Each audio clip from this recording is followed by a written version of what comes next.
running fans, jumping fans, throwing fans, all around athletics fans. Welcome to Talking in Ovals. How's everybody doing out there? I'm Alex Cuesta. My partner in crime right over there is Dave Hyatt. What's going on, brother? No, you're muted, Dave. I can't hear you. You got to turn yourself back on. There we go. There you are. I got to say, I'm very impressed with this sound running meet, the 10. What a cool thing to have early in the year. We had 7 guys break 27 minutes, led by good old Grant Fisher. It was nice to see Centro out there. I hope that Alicia Monson is okay. She had to drop out. And how about the Sarah Engelbert, the high school girl, winning the 1500 against pros? Incredible. And, it's kind of sad. Centro officially saying this is his last season. That it is. That is huge news. 1500 meter champion in the Olympics from. That was 8 years ago, huh? Crazy, right? It doesn't seem like it's that long ago. But then again, you look at Matt Centrowitz now and look at the video of him winning. Like he's, he went from a boy to a man and not, you know what I mean? Like it's crazy. It's weird in a time where we're seeing Matt Centrowitz as the grizzled veteran. Like it doesn't seem right, but he's there and, still. I won't count him out, but there's some fierce competition in the U.S. this year. So it's fierce competition, and he's older, but he's a tactical genius, and I would not put it against him to get it done. So that's what's going to be great about this whole year is we get to see what happens. It's in a Olympic year coming off of Worlds with an Olympic year prior to that because of COVID. So it's going to be fascinating how these guys do it this third year. So, it's going to be fascinating. And I'm really looking forward to seeing all that this whole season entails, like who races where, who races against who. Are people gearing up to get ready prior to? Are they waiting for the trials? It's going to be interesting. It's going to be very interesting. So before we get into all the fun stuff, today is Monday, March 18th of 2024. This is episode 80. And for those of you watching out there, hello, everybody. We appreciate you watching. If you are watching on X, give us a follow over there. Retweet this out. Share this with your friends. If you are watching on YouTube, smash a like button. Subscribe to us. And if you are listening to this on podcast form, subscribe wherever you are. Rate us 5 stars. We'd appreciate that all. And like I said earlier, spread this word of mouth. Go let everybody know that this is the absolute best show about track and field that you will ever hear. And go find us on the socials at Talking in Ovals. And if you want to chat, guys, send a message in the chat and we'll surely respond to it. Absolutely. Send the message in the chat. Do something over Twitter. Tweet at us. If you underneath the link, just comment on there, or not Twitter, X. Use a poster, X at us.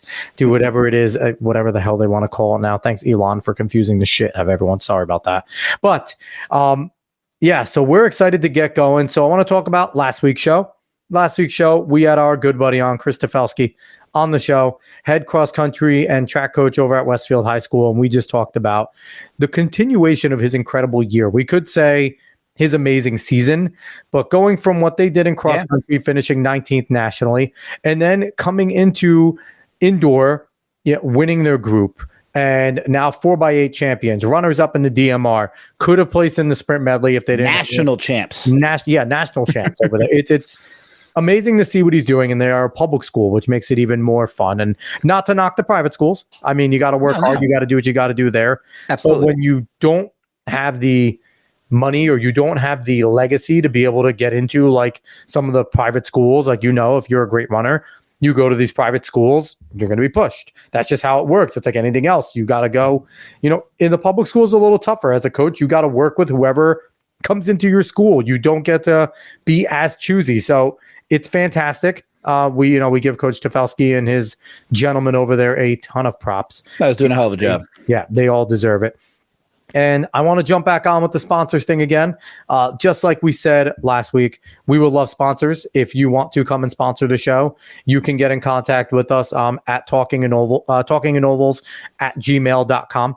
We are there. Send us an email. But the stipulation is, if you are going to sponsor us, you must sponsor a athlete that we have had on before that does not have a sponsor. A simple ask. Maybe we don't have that power and that push just yet, but we will continue to be this way. And eventually when we do get that power and that push, we'll make it so that we'll make it there and we'll make it public, who it is, who's sponsoring us, who they're sponsoring. So we can get more athletes sponsored because that's needed in the sport, especially the great ones we've had on. So for this show, we were intending to have on Capers Williamson, and unfortunately, we don't have him on at the moment. No. Hopefully, Capers jumps in. We will happily let him in, and we will talk to him. For anybody that was hoping to see Capers, who is a pro javelin thrower, Olympic hopeful, part of the Trackstar.me Olympic Dream Series, hopefully he jumps in and we can talk to him because I'm very fascinated in hearing about javelin, especially throwing it at a high level. Absolutely. But we do not come unprepared, Dave. No, we're ready to go. We're always ready to go. So I want to talk about an interesting topic with you. Something that, I just thought up because, we're so prepared. We thought up this 5 minutes ago. But me and you are sports junkies on top of enjoying track and field. We love our football, baseball, basketball, etc. Hockey. You throw a sport. You make an objective for one team to beat another, one person to beat another. Me and you are interested. Absolutely. One of the things I think we've all observed in the sports world is there has been complaints upon complaints about officiating, umpires, about the way the games have been played, that they're making the rules easier for offense and all across the sports. Baseball, it's juicing the balls for home runs. Football, it's making sure the defense can't play defense. Basketball, very similar thing. Can't hand check. Fouls are soft. And, hockey may be the only one untouched, where hockey is just still hockey, but I'm not. I think there's way less fights now, though, than there used to be, too. Except for Matt Rempe, who just fights everything from the Rangers because he's out of his mind. But there is less fights because I think there's more of a penalty overall if you get enough. But especially Olympic hockey, that's and playoff hockey. And playoff hockey, you don't fight in playoff hockey unless it's like legit. But those have kind of been on rules. Hockey's been like probably the most unchanged. But the other three major sports in America, at least, that's been a major complaint from all fans. There are a lot of fan concerns over certain things that are changing. If I hear one more person say, "That's not my father's basketball," or everyone likes to compare things. Yes, there is less defense. There's much more of a precedent on offense. That's just how it is. But in our sport, track and field, I think we're kind of on the upswing. I think, we like to bitch and moan and complain, but overall, I think track's in a really good state. There seems to be way more kids coming out for their middle school and high school teams, whether it's behind a paywall or not, with the creation of social media, there's a lot more awareness of events that, like I said, I only knew about the Sound 10 because it was on Twitter. So I said, I have Flow Track, pop it on. It was great, but I do think that as a sport, we are certainly in a better spot maybe than other sports, maybe not financially, but in terms of growth and strength and the top athletes that we have now. I don't know if we've had any time where we've had this many top athletes all around. Probably did. It's hard. I don't like getting into comparing different eras because there's so many things that have changed in technology, damn near impossible equipment, track itself, but we're in a great state as opposed to some of sports. You hear the only really concern you hear from fans is, where can I find the meet? Is it on TV? And is such and such running a race? Are they racing against this person? So besides that, I do think that the attendance and everyone, there's more and more people involved. There's more people doing what we're doing, and it can only help create much more buzz going into this Olympic year. And I think, we all get so jacked up about Michael Johnson creating a league because now we get to possibly see more athletes get more of an opportunity outside of the Diamond League chosen athletes to run some more, to get some fast times in. And, it doesn't always have to be a world record to be a great race, to be an interesting race, to have a great storyline. It's not like every single football game you're seeing a record broken, but it's still a great game. Yeah. So we can have, and we see it at the college level, we see it at the high school level. Just because there isn't a record going down doesn't mean we don't enjoy a ridiculous kick or a comeback in the 4x4 or something like that. So I just think the overall excitement is amazing. Let's talk about this really quick. Yeah. What are your expectations for this Michael Johnson League? I want to get more details, but I do too. All right. So what are your hopes that it can help generate or create? I'm hoping that it's going to be the next level from the Diamond League down. I'm hoping that, or, the Diamond League athletes that maybe don't want to compete or travel all the way to Oslo, or don't want to travel. And I know this is going to annoy Diamond League people, right? Because they want the best of the best there. But maybe some American athletes that don't want to go. Maybe Noah Lyles decides, I don't want to go all the way there. Or not even that. Give me a Kung Fu Kenny Bednarik. He's amazing. Well, if we can get Kenny to come to a race, and then we get, maybe Christian Coleman doesn't want to go there. Now we have Marvin Bracey, and maybe people that are still fast. They're on the brink of retirement. A Matt Centrowitz would benefit from a league like this, because Matty Centrowitz can still compete at an elite level. Can he compete at the Diamond League? Probably not. But it's not like Matt Centrowitz is old. He's 35. Right. In running years, that's not super old. Right. I would like to see, and it sounds silly, maybe they can have some sort of like masters division, like 37 and up. Just like an extra. But so you're looking for it on that level. I am only hoping, because I don't know enough info yet. It seems like it's very well backed. Obviously, MJ has tons of cachet.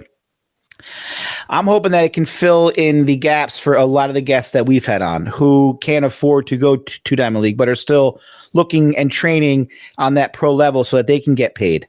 Obviously, I don't see it taking the place of Diamond League, at least not in its infancy, because that's where everyone goes is over to Europe. I mean, the athletes like going over to Europe. It's fun. It's something different. But I hope that it can take the place and fill in everything else. What the track league was supposed to be, like just and things like that, and make it an event, make it fun, have a barbecue, have some bands, have a bar, like make it fun, and then hopefully it fills in that gap, and then it gets bigger and bigger every year, and then it can hopefully at some point maybe try to challenge Diamond League. But I don't see that initially as it started. It's the Diamond League is a well-oiled machine that's been going for years. But if somehow MJ can get similar money, why would athletes want to go to Europe when they could come here and compete? So there's a lot of pros, I think, for it. I don't see many cons at this point. We're just gonna have to see like what type of venues is it at. It's gonna probably have to be at college. I would say at colleges now, because we don't really have anything else. But no, I'm pumped for it. I'm excited. I'm more excited because someone like MJ is involved, and he definitely seems like he has his pulse on what's going on now in the sport. He's knowledgeable. People respect the hell out of him, so that'll help. So it's going to be interesting how this all transpires, and I'm pumped for it. And one thing I'm trying to find is Michael Johnson had a tweet not too long ago talking about, pros staying with the pros. And I got to find it here. Oh, here it is. So I'm going to share my screen real quick so we can Let's do it. See this. Because I found this one interesting. So can you see my screen yet? No, boom. Yeah. So right here, Michael Johnson. NCAA track equals college athletes only. High school track equals high school athletes only. Olympic track equals Olympians once every 4 years. Pro track, aka track, equals all the above. Anybody else think this may be a problem for pro athletes on non-Olympic years? So when I see that, I find that interesting. And I'm thinking, is his league going to be a pro-only league, and a league that if you qualify for Worlds, if you qualify for Olympics, now you can't come to this league? Like, or where is he going? I don't mind the pro-only route, because I think that kind of, I know people will say, but what about, a Sid McLaughlin, or what about some, Kai Robinson, who's cuts it up? But it's like, but just because you're an Olympian doesn't necessarily mean you're a pro. You can go back to college. You can go back to high school. So wouldn't there be something nice about having an? I don't agree with that saying that, though. I think it's saying high school track is for only high school athletes. Mm-hmm. Fine, sure. High school races have high school races. Olympic track equals the people who make the Olympics every 4 years. And NCAA says college only. Right, college only, which is fine. And then it says pro track is all the above. So I think he's saying anybody can run pro track. Yes, But then he said it's a problem for the pro athletes in non-Olympic years. So what he's saying is allowing collegiate and high school athletes to compete at these pro events, maybe taking spots away from some elite pros that could be. And I kind of see his point. Would exclusivity help? Would it sit there and be like, okay, I'm great in college and I'm doing great things. Like, should Reggie Bush have been allowed to play in some NFL games just because he was great at USC? Well, he got drafted, but he became a pro because there's exclusivity about the NFL. You can't just go and you're having a great year in college, so I'm going to go play a game for the Bears and then go back down to USC. I've never thought of this angle as making pro races just pros, have no high schools or collegiate. I don't like it. Now, when I found it interesting, and maybe I don't like it's because the way we do the sport differently, right? But that got me thinking: is his league going to be pro only? I hope not. And I think that's just an interesting way. I love seeing those. Look at it. You get a high school kid in a fast pro race to try to break 4. I mean, now you can do it with just a high school only race. There's kids now doing it. Yeah. Every year, but I don't know. I see your point, but track is a sport where it is more inclusive. Like, you're not going to have a high school kid playing in the NFL. It's just not going to happen because of safety reasons. Track, you can do it. Like, why should someone who's good enough not be able to? I hope not. I hope it stays the course. And if you're good enough, you're good enough. I think that, the difference between track is the time is the time is the time is the time, yeah. Right? If you run the time, you do it. But I do see there being something with having to earn your stripes. Just because you can run that time doesn't mean you deserve to be in this league.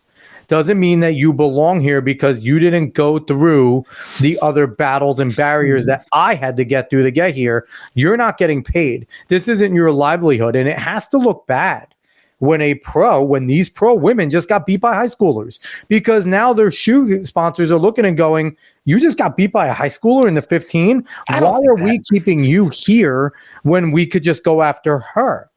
That has to play into it, because when you're negotiating, it's like, yes, she's a phenom, but she's 17. You're 23. Yeah. And so, I mean, in terms of, I hope not. Power. I think it would be an interesting thing. I think it would be interesting that. So you are for having it be only pro runners? I think it would be. I think it'd be a good experiment to have someone who aspire, because then maybe too it'd be easier to say this is where only paid athletes are, and sponsors come to this league because when you're paying these guys, your paid pros will be going up against only other paid pros. Period. And it's a league with the structure. In UFC, just because a guy is fighting amazing down low doesn't mean they're going to jump him right away. He has to earn his stripes. It's an individual sport.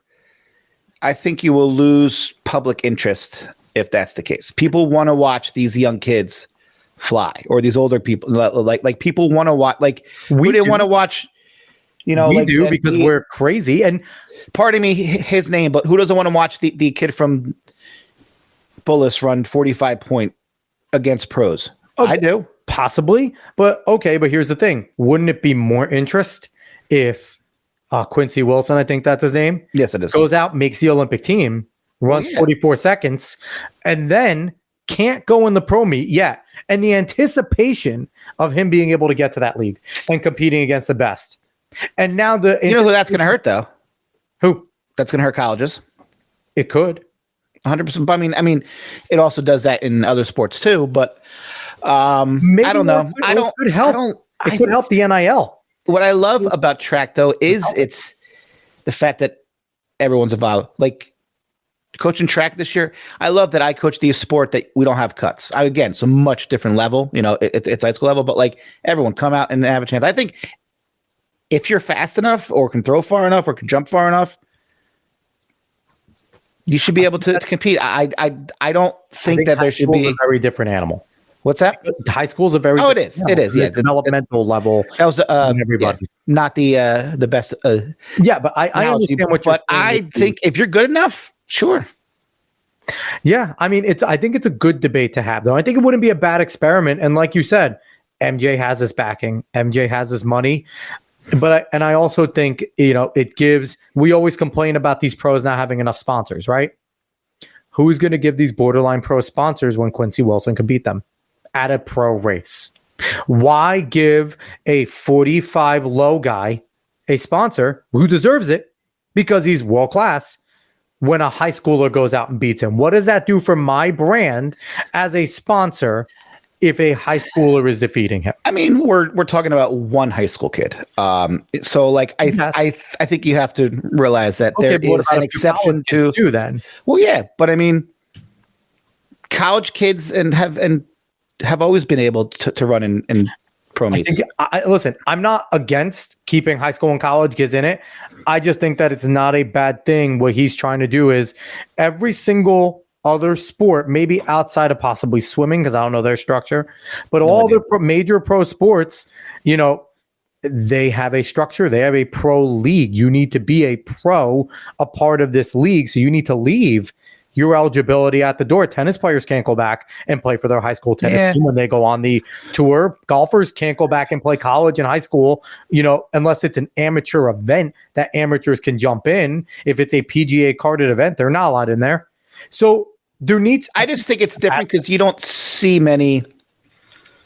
You see high school kids capable at that age, maybe NBA, but you don't see many kids, you know, at that who can compete at that level in those sports. Whereas track, it's different. I mean, to me, like it's kind of like the, you know, like here in New Jersey, track still has meet of champs. Other sports don't because it's a unique sport. So that could be fun though. I mean, listen, what's a pro only event, and if you want to compete, you're officially a pro. You get an agent. And you have to give up your high school and collegiate eligibility. Interesting. I don't know if that would help create more of a buzz. I don't think that it would, but I mean, I don't know crap. So I mean, I think it could be interesting because I think exclusivity makes it more precious. Right. But I don't know if he was trying to imply all that. Neither do I. I don't know. I'm reading into it 100%. But listen, hey, that's what we do. We break stuff down here. We do. So we'll get back on track with our initial topic though after. So I thought that was a fun aside. So where every other sport is having issues, we are growing. And I think it's not just on the track. I think we see, you know, our pole vaulters with our Madu Duplantis. We mention them all the time. We are, and it sucks right now because we're still not in a moment where we have this notoriety, where we have this big spread and, you know, big tent to have a guy like that. Mondo Duplantis should be for ESPYs for Athlete of the Year for the past 3 years. Just be on Sports Center. How he's dominated. But the thing is, though, if he's on Sports Center, would people understand without the notoriety, right? I know. He just put a pole on the ground and went really high. What does that mean? Like, they don't understand that the guy is clearing a freaking house. Like, they can't. And maybe if sports two-story house did that, maybe if sports science helped out and did some things like that. That was a good show. It used to be fun when they would do little clips on Sports Center. That was good. I forget that guy's name, the little squirrely fella. I forget. Something, maybe? Nah, I don't know. But I don't care. Yeah. But I mean, like, we are growing in many ways. We have our Ryan Krauser, who is all-time, the greatest of all time. Manu Duplantis, greatest of all time. And those are just in the field events. Noah's getting some notoriety. Noah, because Noah's outspoken. And I saw that he just signed with Celsius drinks. Yeah. He's getting some. Sha'Carri, because she's outspoken. I think we need more athletes to be outspoken. Whether you are on Noah's tier or not, I think we need, for lack of a better term, a little bit of shit talking. I think we need that. We've been getting it more. I think we do need it more. And I think we need it more towards the other leagues, towards the other athletes. Like, hey, we're here. We're elite athletes too. Because when Noah did it, well, yeah, I mean, there was pushback, but then you had a bunch of former runners. Like, he's not wrong, guys. That whole world champ thing. Yeah. How other sports, like, they don't have an official world champion, which, yep. I mean, they do have a lot of players from other countries in certain sports. They do. But it's right. It's not a true world championship. Whereas in track, like, I mean, he could say, I'm the fastest 100, 200, 4x1 in the world. I'm the fastest person on the planet. Yeah. And I think that could be fun too. Like, that could be a fun thing. Why aren't we inviting some of these other pros to come and race? Tyreek Hill, come race. Get on the track. Because he would never do it because he knows that he would get smoked. But it could be fun because even if let's listen, put no DK Metcalf did it. What is that, about a year and a half ago? He went and ran like a 10-1-3, which is fast. He ran a 10-1-3 even, and he got whooped. But I give him credit for going out there and doing it. And Tyreek ran against a bunch of masters and smoked them, and it looked good. But maybe just like get Noah in like some Nike Airs and like Fred Curley and let the other guys get all decked out and then see if they have a chance. Like Usain Bolt running a 4.2 in a tracksuit. Like, well, I mean, I do like that people are coming out and saying that this guy who ran 4.2 wouldn't last a second in 100 meters. No, and Christian Coleman ran a 4.12, just going through, right? Yeah, and RG3 challenged him go sub 4, and he said, "Bet I'm on it," which I don't doubt Christian Coleman could do. I'm actually pretty sure that, especially for $100,000. For $100,000, and with his start, and that's the thing. I don't think Noah Lyles can go sub 4. No. I don't think there's some guys that I think Christian Coleman might be the only guy in the world. He's got a great start. Yeah, I mean, he has the best start on the planet. Like, it's not even close. And our former guest Marvin Bracey has a fantastic start as well. So he's somebody that I think that could be a fun challenge. Put it out to all of them. Let's go. 40 meter. Yeah. No, listen. I mean, I would love to do some sort of crossover thing, but it's hard because the other athletes don't want to come out and get whooped. And give me Shelly Ann, give me Shikari, give me some of them running 40s. I guarantee they'll smoke defensive backs. Oh, yeah. I really think they would smoke. I think they would run in the 4.4s, 4.3s, no problem. Yeah, I mean, I'm not really sure how it all correlates. I would love to see it try. But I would love to see it try. I think those could be the fun things, though, absolutely, that we need to jump on. During the combine, we should have our world-class sprinters all running 40s on combine day. So then we could time our 40s against the fastest in the NFL. And then have like every athlete go up against that time. Yeah. Have them go up, or I don't know. We need to start doing these fun things, that we need to change up some things. And we've talked about this before, though. The fear of getting hurt because of the way the sponsorships work is crippling. It is. And that's why I said last week with Coach Tefelsky that I think we need to change the sponsorship structure and get it off of marks. It can't be times. It can't be marks anymore, because that causes paralysis in the sport. Force these athletes to run 6 meets a year, indoor and outdoor 6 each. Force them 4 each, and whatever contract it is, but force them to be contracted to run a certain number of events. I don't know if you can throw short track and outdoor track together. Well, split them. They are to, like some great athletes never run indoor track. They would negotiate that, right? That would be what you negotiate. But there should be a negotiation process of, you need to have your face appear. You need to compete at X amount of events. That doesn't mean you have to go and win all of them, right? Right. You could sit there and show up and use it as a training. And maybe instead, if, Sid doesn't want to run a 4, she goes and runs a 2, right? Or she runs a 3, but she's there. She's running the event. She's just not running her event, right? So you're saying that you think one of the big issues is that people are not competing because they're afraid that they won't run well or race. But if they had some sort of contract that said then it wouldn't be such pressure that they have to run a certain mark or a certain time or throw this far or jump this high or jump this far, because their money's guaranteed. Whereas everything now, I mean, wasn't it when we had on Marvin Bracey was explaining like the whole sponsorship thing, how like it's so close, it's like crazy how it is crazy, and it is all solely based on time. And that thing is based on time. Like look at Eric Holt. He won NACAC, and it meant nothing for him because he ran like a 3:39 or 3:37 any one. But it was like he still won a big championship race, but that didn't do anything to help him get any sponsorship.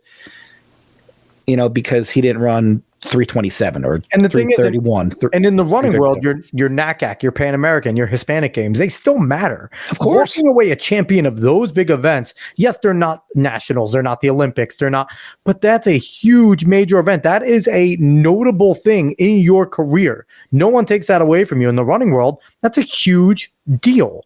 Absolutely. Winning those events, but that doesn't translate to sponsorships. Winning any pro race is a big deal. Is a massive deal, but that's also why I think it would be interesting. And I know Coach Tefelsky wasn't for it, but I would just like to see changing that structure and it would be what you negotiate as an athlete. Listen, if you're Sid and you're a thing Mo and you're Noah Lyles or you're whoever, and you're like, hey, I don't want to run more than 7 races this year, or 6 races, period, including the Olympics. Like, I don't want to do it. And they go, okay, your face being out there that few times is worth whatever we negotiate, then that's what we negotiate, right? Hopefully Sid runs about 6 or 7 races at the Olympics. Yes, but you know what I mean in terms of like meets. I don't want to be, and again, there will be some athletes that workhorse a little more, right? Like that would maybe be like a lower level. Okay, I'm going to appear at 10 events this year. Like I have no choice because I need to build my name. Because if I run 10, I run well, I'll get more money next year. I think a big case for what you're laying out could be someone like Marcel Jacobs. Kind of wins the Olympics, hasn't done anything since, but he's kind of set.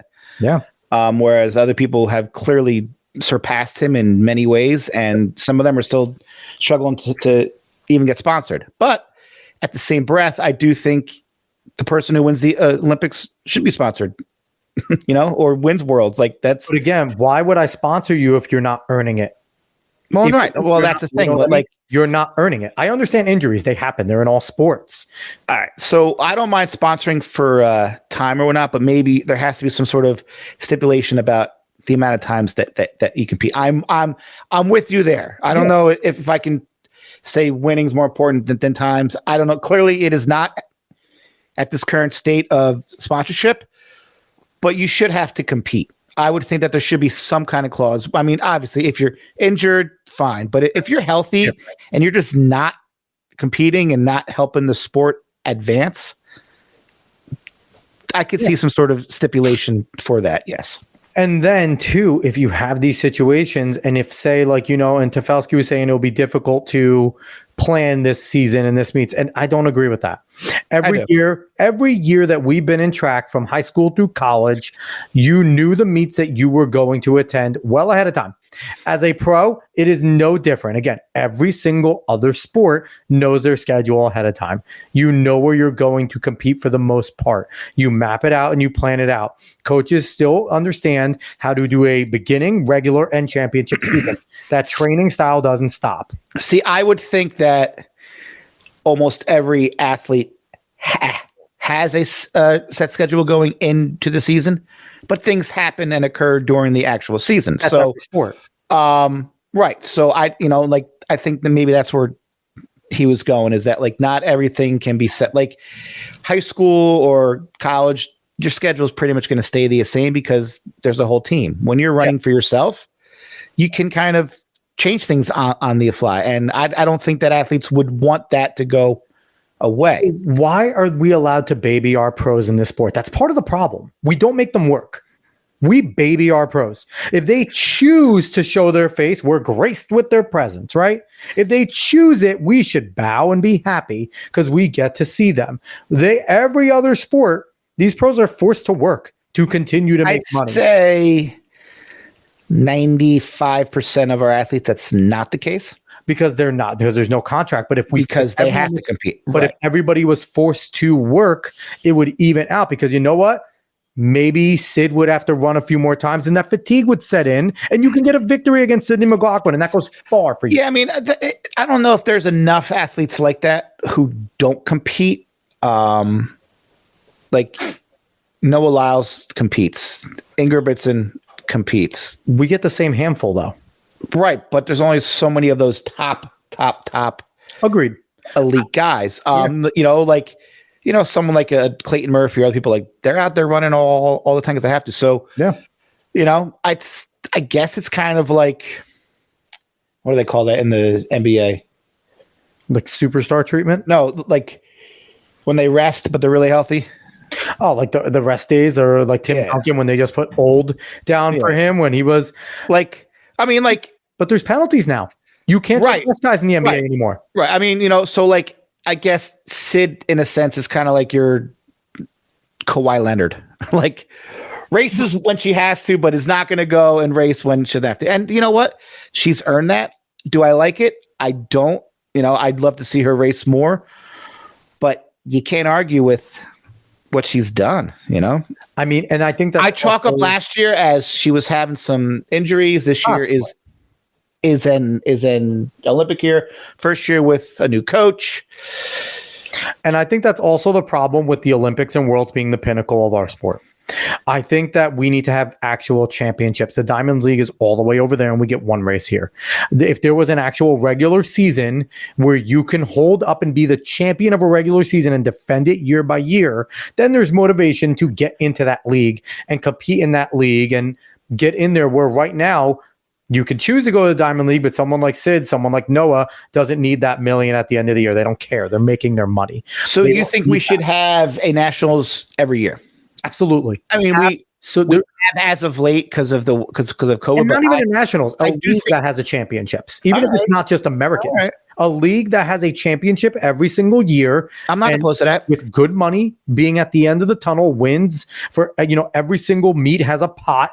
Like again, PGA, UFC. So kind of like how Diamond League does it. You get points for running the because people who win the overall Diamond League aren't always the ones who run the fastest. It's the people who run consistently. Exactly. And there's a point system. Yeah. And plays high. Yes. I think that there should certainly be something like that where, the fastest 8 line up and maybe 4 of them only have a chance for the win. But here you go. You're all competing, but you're competing for that spot because spots don't matter. Make it all worthwhile. And then in contracts, you could have stipulations. If you win Michael Johnson's league, you're the league champion. Here's extra money because now you get to put that on that sponsor's banner. We have Michael Johnson's league champion on our brand, and they're going to defend it next year because they're coming back to do it. And I think that we baby our athletes. Or greats get babied. What if you win his league? It gets you an automatic entry and into some other bigger meet. An entry into nationals. You win Michael Johnson's league, AQ into nationals. You don't need the qualifying standard. Olympics, Worlds, different animal. Well, yeah, and I think that's not just the U.S. That's everyone. If they negotiate, let's make the Diamond League some majors. Shorten it up, make it 4 meets. Let's make a major. Let's make them majors where invite only. And here you go. Diamond League is our majors. How many can you get the quad in the Diamond League? Can you win all 4 Diamond League events? Can Noah Lyles sweep the 100, 200 in all 4? What does Christian Coleman or Arian Knighton have to say about? I think the only way that something like that works, and I do like it, it would have to be a non-Olympic year. But why? Because they're not going to run that many times in an Olympic year. But the soccer take off? They give their guys off to go train. It's different because track is so peak specific. You have to be perfectly tuned at the perfect time. So there's no way that they're going to. I mean, some people might, if you throw a boatload of money at them, some might. But those people who want to win the Olympics, they're not going to care. They're not going to worry. But every other year, even Worlds, you could probably do it for some athletes. But a year where there's no Worlds and there's no Olympics. Hell yes. So, and I get it. And you know what? And even on the Olympic years, maybe you'll get a lull. But me as a fan and you thinking as a fan, would you rather see them win the Olympics every year or see them come back? And you know what I mean? It's a little bit of both. See, I don't know. I would love to see defending champions and dynasties, and then you could start to create your teams. From there, you get people interested, and boom, now we make teams. And yes, but there will never be anything greater in this sport than the Olympics. Maybe not, but it can be done. I'm all for it. Listen. And also, do we want to make that money? Do you want to make money or do you want to make them Olympic champions? Because if we still want to keep the Olympics as the golden goose, we're not going to make money. Well, I mean, but if you win the Olympics, you're making more money than you would from a league. For now. Yes. I'm saying this is all based upon and the goal hypothetically how everything is structured at this moment. That's how it is. But again, my motivation, my goal is to make the Olympics as the sidebar. Yes, you want to win it. You want to be Olympic champion. You don't want to set records, but I'm making more money in the league from my sponsors. I don't know how many guests we've had that would agree that they'd rather make the money than win the Olympics. I mean, but if you have a steady paycheck coming. I know, listen, I think they would do it. It's certainly a debate that could be had. I just don't know. I mean, again, based upon how everything is now, that this could change in 20 years. But now, the pinnacle is to even compete in the Olympics. You don't have to win. I mean, winning it. I mean, like we said, look at Marcel Jacobs. He's probably set for life because he won one race. You know, I mean, he's won others, but he's the reigning Olympic champ. Like, what do you think of when you think of Matt Centrowitz? Olympics. Yeah, the first American to win it in forever. But that's what you think of. So I don't think that that anything will ever take place of the Olympics again. How it's currently structured. So, but I do like a lot of things that you're saying. I do like leagues. And I do like the whole major aspect. You know, I mean, you kind of have that with Diamond League, but it's so saturated because there's so like every Diamond League's good, but some are great. And some and you know which ones, like Eugene's always good. Usually Brussels or Monaco. Like there's certain ones where everyone goes. But there's also no motivation to show up to those sometimes, right? Like that's why some are better than others. But like you said, if we labeled them as these are that's why Diamond League's better usually in years where you have Olympics or Worlds because everyone's training. No one's skipping. Like you might have a seat. Like I fully expect next year to be a down year compared to what we've seen the last 3. There's no Worlds. I mean, maybe there is Worlds next year. I think it's. You know what though? It's a good. But those down years are a good chance for the younger kids and the 100% ones to make a name. And with the way we've been growing, and I really hope, and this is a plea to our friends out there, our Sidious Mags, our Flow Tracks, our all the big running groups that are now. You guys are making a lot of money. You're making a lot of notoriety right now. Keep up the media storm. Let's not get a lull because Noah might need a break off of 3 years of running 20 races or something he's doing. He's been ridiculous. He's been, we haven't seen Arian Knighton and we haven't given Arian Knighton a bunch of shit, which we should. Because Arian should be out there racing as well. One of the fastest runners in the world. I mean, I don't know how much he's done ever on the indoor circuit, but he's been very good on the outdoor. Yeah. Well, but again, like there's a lot of people who don't run. Agreed. And I want that to change as well because I think that would be so much better. Well, I mean, there needs to be motivation for it. That might help now with this whole short track thing. If they start running on 200-meter tracks outside it, that whole thing is crazy. Are they going to bank an outdoor track? That'll be weird. Not a 400 one. No, but a 200 one. Are they going to bank a 200 outdoor track? Yeah, of course. I would think. That'd be interesting if we did a banked 400. I would just love it'll be so tiring to make it up the first 50. I would just love like if they had like portable tracks and say, all right, we're going to put a 200-meter short track in Yankee Stadium, have a meet. It's absolutely possible. Now, I know we had Patrick Boganski on from ATT Sports who does those, and he said, it would be difficult, right?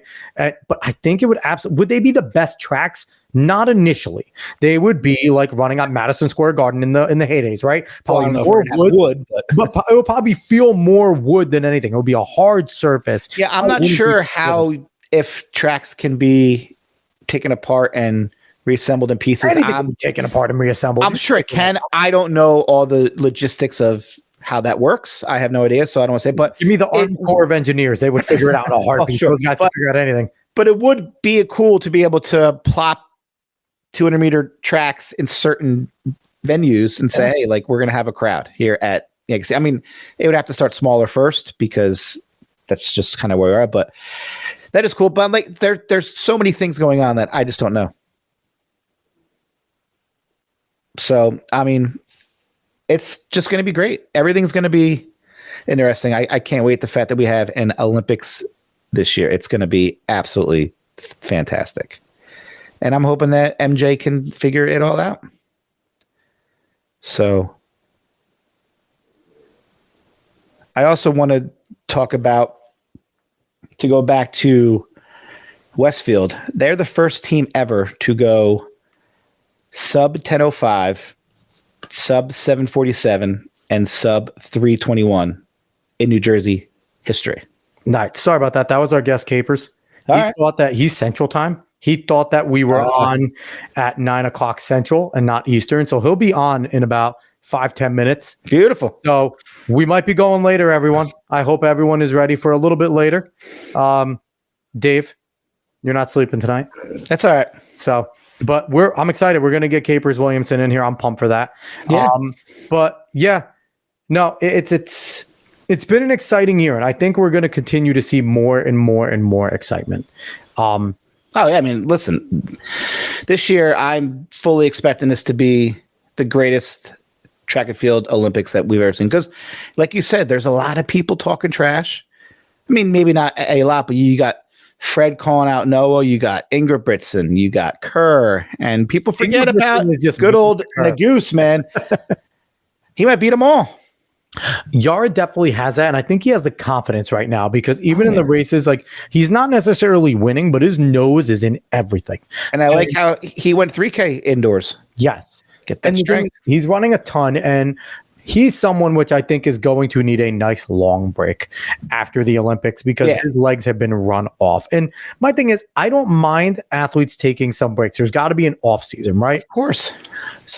So here's the thing, Dave. How do we get XC to the limelight? We are getting track more notoriety. So we can't have a lull. We can't have that time where there's a lull. So do we have drones following these races? I don't know if the following the races is the thing. It's just I feel like people just don't understand or find cross country to be boring.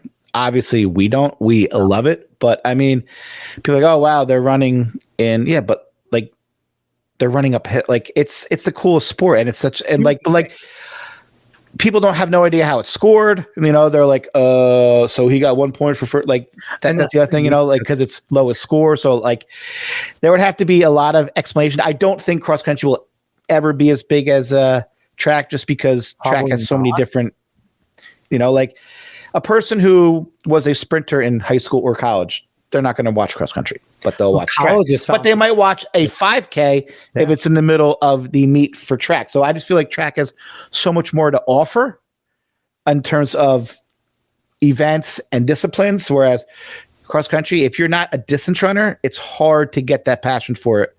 You know, but I mean, but then again, people have it for NASCAR. So but they have it for the marathon.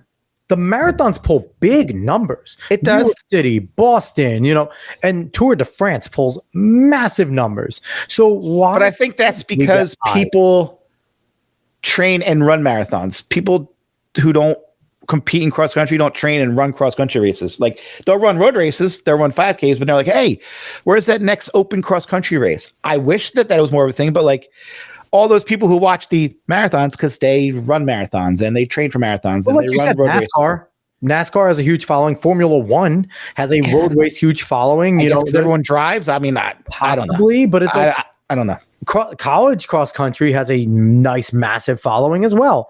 But you're still not going to put it on. Like it's going to be on ESPN Plus. Like it's not going to carry enough to be on like ESPN. And I think the problem is because we're not able to watch the full race. And I think people would enjoy it more if we were able to watch the full race somehow. If we were able to get like the marathon, if we were able to get, and it would be difficult. It would be difficult because I think the coverage is pretty good for XC.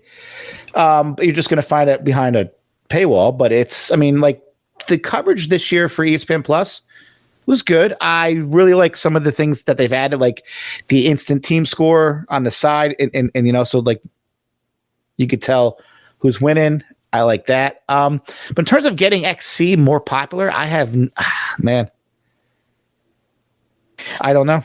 Yeah, so we'll figure it out. But right now, we are excited because our guest is here. We are excited for this. I'm happy to bring in our guest for tonight, Capers Williamson. Capers, what's going on, man? I can't call it, man. How y'all doing? I'm so sorry. I'm so late. That's not okay. Listen, that happens. You know, the differences in time. That is just fine. But we are pumped to have you on. We are excited to have you here. So once again, he is Capers Williamson. He is a pro javelin thrower and Olympic hopeful, and he is the next athlete, a part of our Trackstar.me Olympic Dream Series. Man, thank you for jumping on. You know, better late than never. And I'm happy that, you know, we decided to jump in. We had a fun conversation here, but I think you're going to make it even better. Absolutely. So I want to jump in right away. I want to start with you, the place that we start with all of our guests. Your reasoning to start throwing the javelin. What was that spark? What made you want to start throwing? Oh man, you want to be honest with y'all boys tonight? Yeah, I want pure honesty. Is that your cat hanging out with you? Everyone can say hi to your cat. I know, man. I'm so sorry. He's gonna meow. That's fine. Listen, that's a live stream. That's a live stream on there. That's fine. I don't hold it, man. I don't know who takes care of who. I really don't, man. Man. So what got me started in the javelin? I went to the Citadel. It's a military college. I played quarterback all my life, and really baseball was my first love. I transitioned over to football in high school, and then, man, I'm just going to keep a couple things to myself about all that. But I didn't go to high school. I went to school high. You know what I mean? So, man, we just. That's that for that. But man, so I got put to the Citadel, man. That's the military college. I needed that structure, that discipline, and then that's where I ended up finding Javelin. And man, it kind of blasted off from there. But see, I was playing tight end at the triple option, so I played quarterback. I was used to throwing the ball, but then now I'm just getting thrown around like a rag doll, and I'm miserable. But the third string quarterback, Parker Gasson, man, he's the reason why I even found the javelin. He said, you have a cannon of an arm. You should come try to throw the javelin. And I said, the track team, like, bro, if I'm not running shorty shorts, no shirt, long distance, like that's what I thought track was, you know? So he said, no, it's the javelin. Come try to join the track team. We get on orders. You can get off campus. He said, we drink on the back of the bus. Come just join the track team. I said, sign me up. And then I don't drink anymore. 5 years sober, April 1st. So that's all good stuff, bro. But yeah, just, man, I fell in love with it because I was so bad at it. I would hit myself in the back of the head with the track or at the track meets. And the coach was the school record holder. He was Chris Cutt. He was the assistant coach at the time. He's the head coach now, I believe. And, man, I would just go to these track meets and just embarrass myself. I would throw it so far out of bounds, and everybody would just be like, oh, he's up. He has a big cannon, don't know what he's doing. I would throw it on the track. I would throw it in the sand pit. I would throw it all the way out of bounds. I would have no marks. Like, I'd go to track meets and just X, X, X, and then I would be done.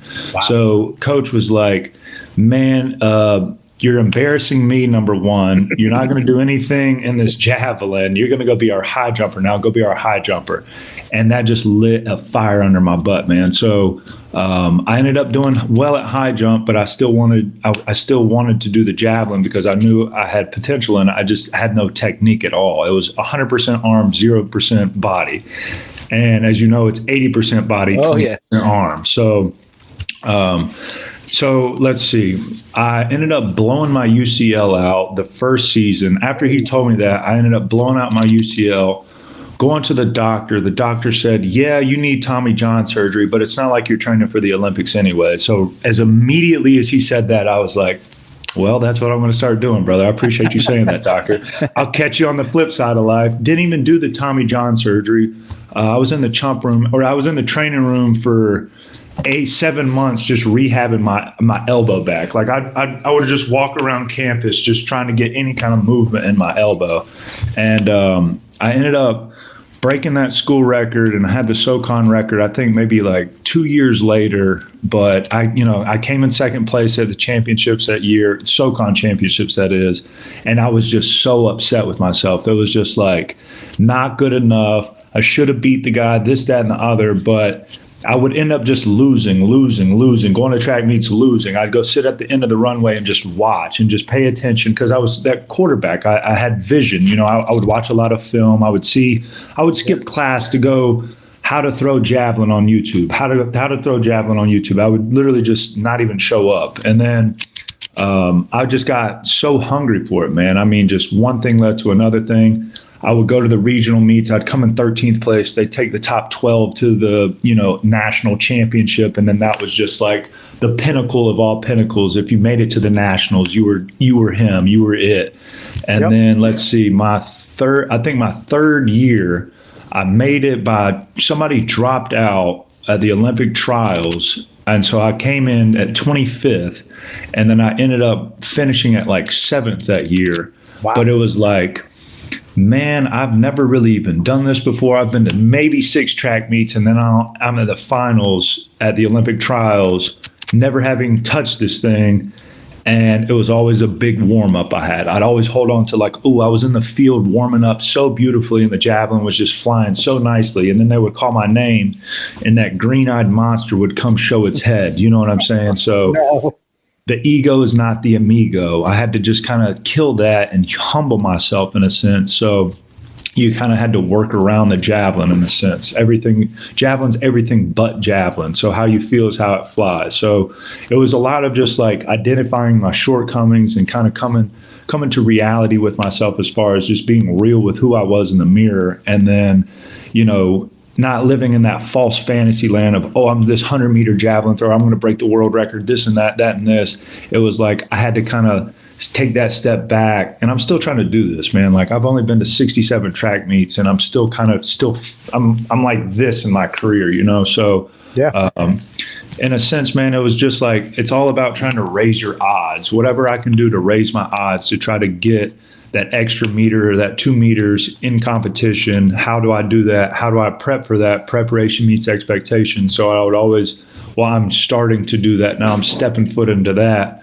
But yeah, I don't even know if I answered your question. I just started rambling. No, I love it. The one thing that I love hearing about you is the absolute drive.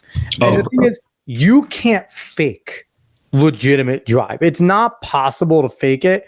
No. And also the fact, I think Dave will agree, you're an absolute freak athlete.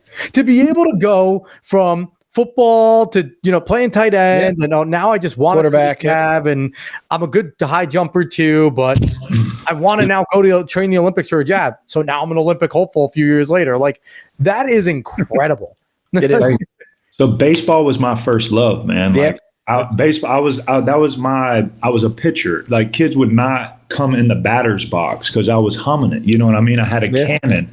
Yeah. And I was running wild with the kids in middle school. So I didn't go to Riverside. I went to Wade Hampton instead. They gave me special permission, put me over here instead of wanting to go where I wanted to go. You know what I'm saying? So it was like, gosh, baseball. And then I fell in love with being a quarterback. So I'd go out there Friday nights and just win the game for us with my arm, throwing it to Hakeem. He was a stud of an athlete, would jump 44 inches, ran 4.3, and me and him just played fun. We just went out there and had fun with it. We averaged like 56 points a game. I mean, you look it up, but it was just, I never had that shot to go in college and play quarterback. So it was like I was just trying to make things happen, but I had that competitive vibe. You're like, brother, we could flip a quarter against the wall. Mine's going to come a little bit closer. You go what I'm saying? Like it doesn't matter what it is. It's that competitiveness. I don't like to lose. I cannot stand to lose. But then that's also my blessing and my curse. You know what I'm saying? Like, the ego is not the amigo. So I had to kind of just leave that at the door. And I'm still trying. I'm army crawling with it by all means. So a loose muscle is a strong muscle. If I'm trying to white knuckle that javelin, it's not going to fly through. Yeah. So there's a difference between throwing it and flying it. So I'm trying to fly it. You know what I'm saying? So I was going to ask you, because I remember being in high school and you get your quarterback or your pitcher and they're like, I can throw that thing. And they go and throw and they try to whip it and it goes 40 feet. And as a track athlete, I used to laugh and he used to make me smile and laugh. So can you just quickly get into like how much more important it is to have your body than it is your arms? I think everyone thinks you said you have a good arm and I'm sure that helps a lot, but you can't just wing it in the jab because one, it's not going to fly right. And two, it's just not going to go anywhere. No, not at all. So it's like this. I'll go hand somebody, the number one question they all ask me is, how much does this thing weigh? And then I said, it's just a little under 2 pounds. And then I put it in their hands. They're like, this is nothing. I could throw this as far as I wanted to. And I say, no. You have to be cognizant of how long it is. So it's 8 feet long. So it's like you have to find the difference between ease and effort. And it's like throwing a paper airplane 100 yards. It's 80% body, 20% arm. And then all about it is proprioception, controlled chaos pretty much. So it's like coordination, speed, rhythm, relaxation, smooth control. Javelin's the only event in track where you run, jump, throw, and then you have to stop behind a line. Nobody else has to do all that. That's a lot. It's like taking an airplane off the runway, and you don't want to spill the coffee in all the passenger seats. You don't want mad passengers. You know what I'm saying? So it's like a cheery hole we're trying to put it in. You want to be that archer's bow, but you're also doing surgery. It's a precision implement. It's designed to fly far, so we have to allow it to fly far. And then it's like patience is undefeated. So that carries so much over to the Javelin. It's going to show you immediately what you did wrong. Oh, you forced the equation, or did you allow a position to happen with a smooth, relaxed transition into a position? So it's all about transferring energy. And a lot of kids will come up and it's equivalent to just like swinging a golf club and just stopping at the ball. So it's like we need to swing and hit the ball through. Follow through, yep. The Javelin, boom, and follow through and transfer that momentum over while still throwing on 2 feet grounded. So it's like you're setting yourself up for 1 second. And then, you don't want to go show your cards at the table. So it's like, hold on. Now I have all aces, or now I have all jokers in my deck. And then that's what we do. So I still don't even know if I answered your question. No, the question was, bro. Because I mean, people don't realize how sorry, like people like it's because like a lot of your kids who throw your shot and discus don't throw jav in high school. Like a lot of people think, oh, they're just weight throwers. They're going to go throw all 3 events, but they are so different. Can you kind of get into the little differences of why people who throw shot and disc typically don't throw jav? I mean, to be completely honest with you, I don't even really know much about hammer, shot, or disc. Like, it's a rotational event, obviously, number one. And then it's like, let's see, I think hammer may have us beat as far as just like the overall just awareness of gravity and what's going on. And then boom, this big lead ball just shoots out of your body. And it's like javelin is it's more like an artistic side of thing for me anyways. It's all feeling, and then it's like, how are you going to paint that perfect picture? So it's like, are you going to go throw paint against the wall and try to just rip the lid off of it, or are you going to try to take your time, ease into a position, slow is smooth, smooth is fast, and then you kind of just see what you've created in a sense. So to be completely honest with you, I respect all the events. Of course. I still think javelin's the hardest, respectfully to everybody. But, that's just my personal opinion as a javelin thrower, of course. Yeah. So who am I? But so also, like I feel like, again, as a person who's never thrown, I feel like javelin is more of like a lean, quick body mass, whereas maybe shot and disc is more like bulk. Like you got to be. I didn't want to say, oh, the big brolic boys are throwing the shot and the disc, but it's like back in the day, I think even them boys were thinking that you need to get as big as you can in the weight room to throw the javelin, but it's like, no, don't forget how much you weigh. Do you get what I'm saying? Yeah, you can go win in the weight room all you want, but we fly javelin. I don't care how much you bench press. Like, right. Yeah. Bro, I've benched like $195, 225 at the most. Like, I don't even bench press. Like, I can do a handstand to you though. You know what I'm saying? Like, and it's like the difference between, again, that proprioception, we go gymnastics. I swim 2-3 miles every other day. So it's just like again, that controlled chaos. You just kind of just find it, feel it, fly it kind of thing. So, but that probably transfers over to disc and hammer and shot as well. But you're right. Like, different muscles, different technique, like you don't have to be a monster who's jacked to throw the jab. It's all technique and legs and speed, whereas shot and disc, strength helps. Oh, 100%. And what do they say? Like a long muscle is a strong muscle kind of thing, or a loose muscle is a strong muscle. And as far as like somebody like, let's say like Ryan Krauser, he's just eye level with me, and the dude has 65 pounds on me, and I'm just like, huge dude.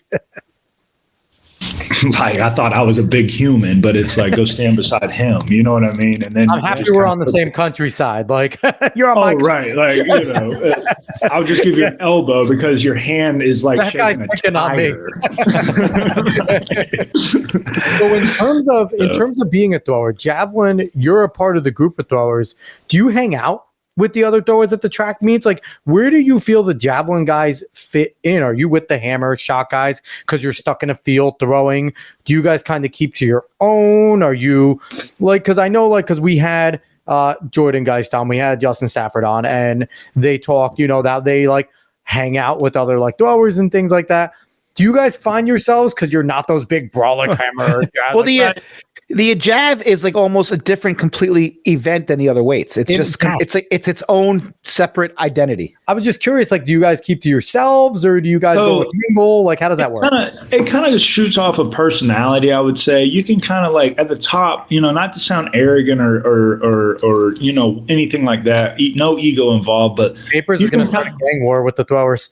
Right. You can like the real recognize real kind of thing. You can kind of see who's in there for themselves or who's in there for the passion and the heart and, you know, who's trying to just like keep their head to the ground and like all is well. Like, bro, I go to track meets and sometimes like I have horse blinders on, you know what I'm saying? Like I'm right here.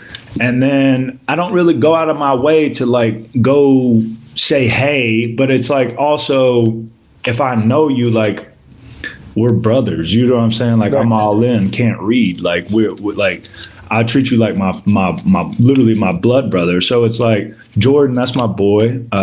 You know, all the shot, like I don't know, I can't really say that, but it's like all the shot putters were boys, hammer throwers were boys. Like I don't really have any like arch enemy or anything like that. Like and that's how I've always been, man. Like even in the cafeteria, you know, coming from South Carolina, it's a little bit of segregated when I came through. So it was like I was always the guy sitting with the band. I'd go sit with the basketball team. I'd go sit with the artists. I'd go sit with these people. I would never go sit with one group ever. And then it always just kind of made me an individual as is because it was like I never sat with the same clique, if you will. So I never really clicked up with anybody, man. They always called me a GDI, but you can kind of figure out what that means. But it's like a gosh darn individual, you know what I mean? And I never really had like my circle's so small. I'll be talking to myself. You go what I'm saying? So that's just how it is, man. Like for me, anyway. So you mentioned earlier that you didn't start throwing until you got to college. Junior year, yep. Junior year in college. Yeah.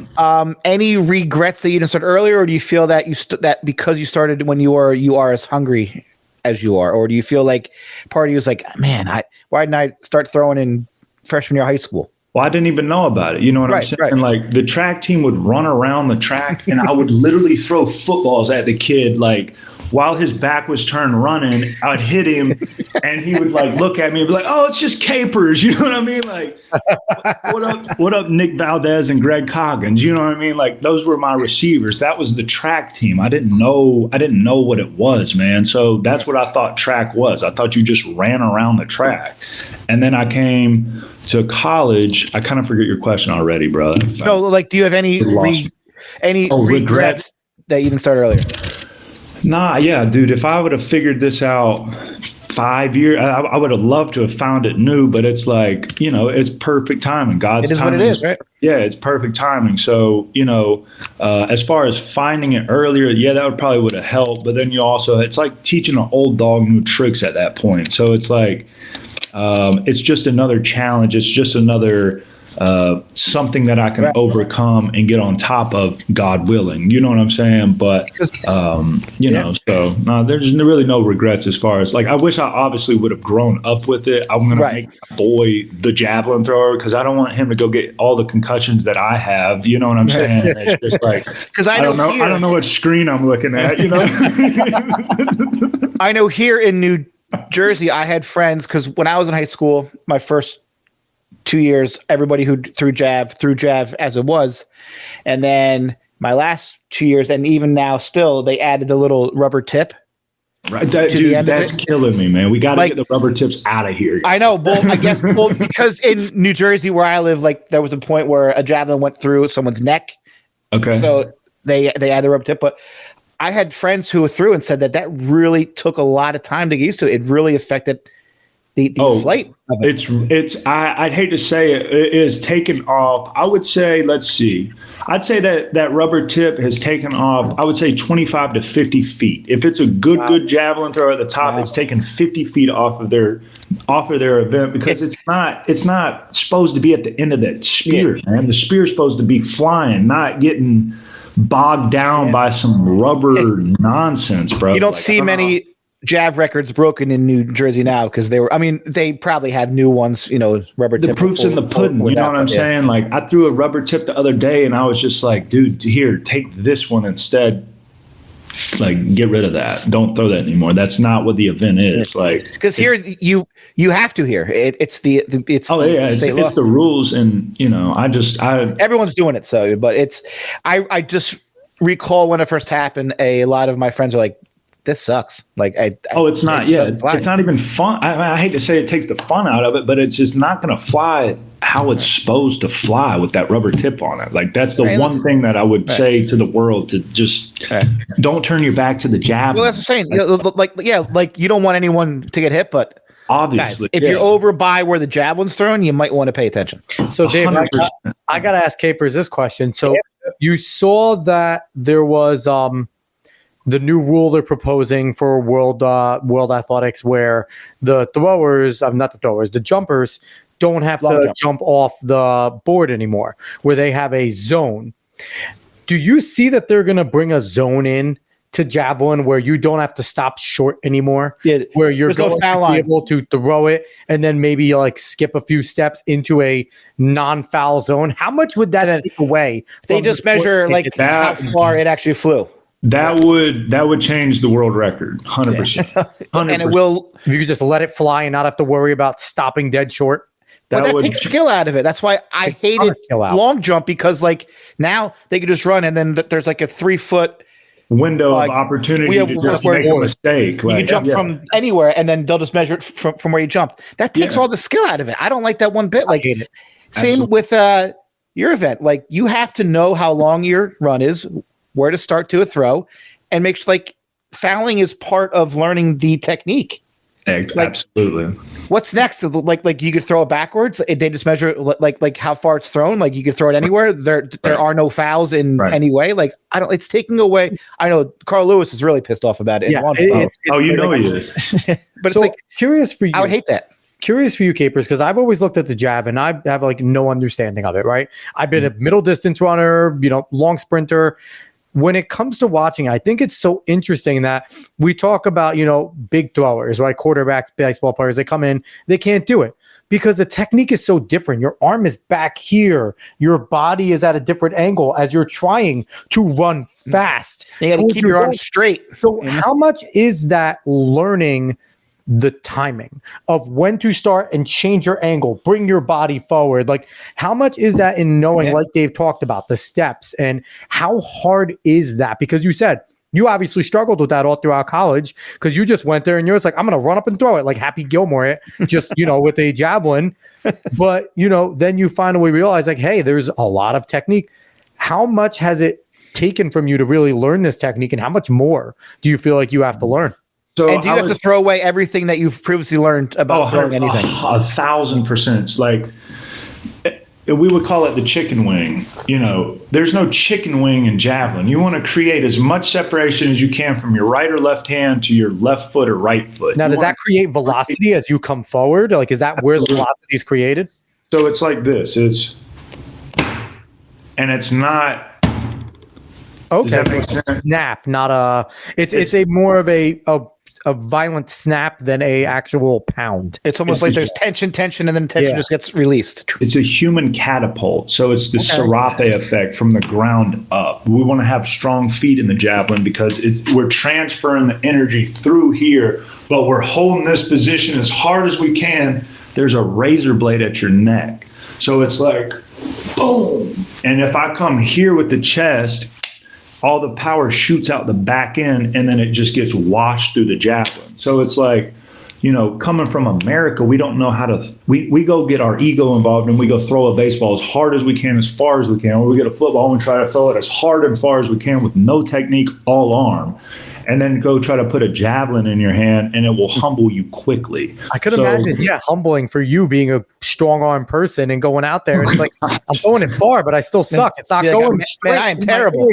Yeah. Oh, absolutely. And then it's like, you don't want to split vectors of energy. So as a baseball thrower, I'm throwing right hand, left pocket. I'm coming down and out, and then I'm getting back into play. Whereas the javelin is 6 and 12. So it's like, super glue this to your eyebrow. If you lose it over here, then you're splitting a vector of energy, so the javelin will not fly properly. So we want to go straight down the line with it while maintaining a position for 1 second, pronating the wrist, big C, little c finish type thing. But it's like, you want to see the underbelly of that javelin. Yeah. A big throw is right here. The javelin will come out of the body like he's running, boom. It goes this way, and it doesn't go that way. So that 45-degree angle is not going to get you there. It's that 30 degree. So a big throw is, if you look at them, they'll go straight up like this, and that means you did what it was supposed to do, basically. And it's all feeling related for me, anyways. For a lot, it's all feeling related. I coach a lot of kids. I'm not your coach. That feeling is that you just felt, that's your coach. Listen to that. I can talk to you until I'm blue in the face. Until you feel it, then that's when you can find it. So, yeah, dude, it's interesting because I take a lot of the field events, like your throws, your jumps, your things, is a lot like golf. You are trying to do the same thing over and over and over in the closest way possible. Because in golf, when you get that one sweet hit, you're like, all right, I'm rolling, I'm good. You go to do that next one, hack, it's gone. And it's like, and I find that the other, like the events that you guys do, like running, there's margin of error in running. It's like 100, right? Shorter events, no. But in your longer events, you got some margin of error. In throwing, that margin of error is so minuscule. You are trying to recreate your perfect throw every single time. And here's the thing, bro. The javelin is the controlled variable. So it doesn't care what you did yesterday. It doesn't care if you lifted weights. It doesn't care if you had no sleep. It doesn't care if you traveled all week. It doesn't care if you're thirsty or hungry. It doesn't care about how you feel. It doesn't care about anything. Truly, it does not care about any of that. So it's like, once you cut the emotions off, but you can still use your emotions to fuel that technique and have faith that it's like, hey, I'm good, everything's fine, let's just relax, smooth, calm, comfortable, and then that's when it's going to show its head. That is taking me 9 years to kind of figure out, though, and I'm just kind of tickling into that. Now I finally have a coach here in Alabama, and it's like, but I learned that through trial and error. I learned that from going to big track meets, big championships, and just completely just crumbling. And it's just like, wait, I was just throwing 85. I just had a warm up in Australia at 88 plus meters. And it's like, why did I not just replicate that? When they called my name, I was ready to just go throw 98 meters. And it's like, no, not yet. Like, so I don't know, man. It's just like that small baby steps, but at the same time, as humans, my foot itches and then I shoot it. You get what I'm saying? And I want it right here, right now, and I have zero patience, but Javelin has taught me patience. You know what I'm saying? So, yeah, dude, so throwing, it's such a small community. Do you find any of the veteran throwers coming to you at times and saying, kid, it's right there. Like, keep going. Like, it's right there. You're good. Like, it's right there, kid. Like, just calm down. Like, you're good. So I was talking to Uwe Hahn like last week, you know what I'm saying? And it's just like hearing from him, he's 6'6", I'm 6'8", he's 6'7", he was probably 6'9" in his prime. Mm-hmm. And, Tom Petronov used to be my coach.